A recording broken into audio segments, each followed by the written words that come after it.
As Indiana teachers and education take center stage at the State House today, Call 6 Investigates is digging into the growing problem of teachers injured on the job. That's right. Our Kara Kenney uncovered teachers hit, kicked, slapped, headbutted by their own students.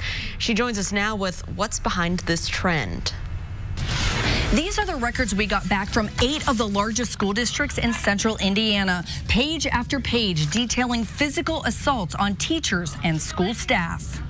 We analyzed hundreds of pages of school records and found school staff, mostly teachers, hit, kicked, bit, scratched, slapped, even headbutted by their own students. Most injuries happen when a school employee tries to break up a fight or when a student becomes upset or aggressive.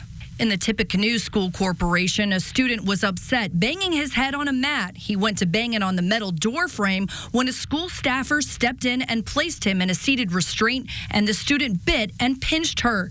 In Monroe County, a teacher suffered a sprain after a fight broke out, and the teacher intervened and was pushed down. In all, we found more than 700 staff injuries involving students over the last 2 school years. That's just for 8 of the largest school districts we surveyed. We took our findings to Keith Gamble, president of the state's largest teachers union. When you look at this, does that concern you?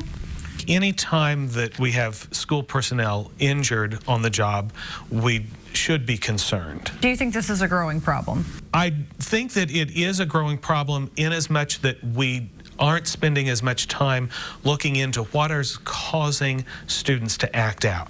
One reason for the increase in teacher injuries, students are coming to school with more stress and trauma than ever before. Things like poverty, domestic violence in the home, or child abuse. The teacher is there to teach, and while they will do everything they can to care for that child, at some point, they have to be able to know that there is the next step where they can send that child that needs help in that moment to get that help that they can then continue with the rest of their class. Large class sizes and small classrooms are also a factor. A teacher can't just simply say, you need to go somewhere and get calmed down. They have to have a safe space to go. The State Teachers Association plans to recommend legislation aimed at teacher safety for the upcoming session.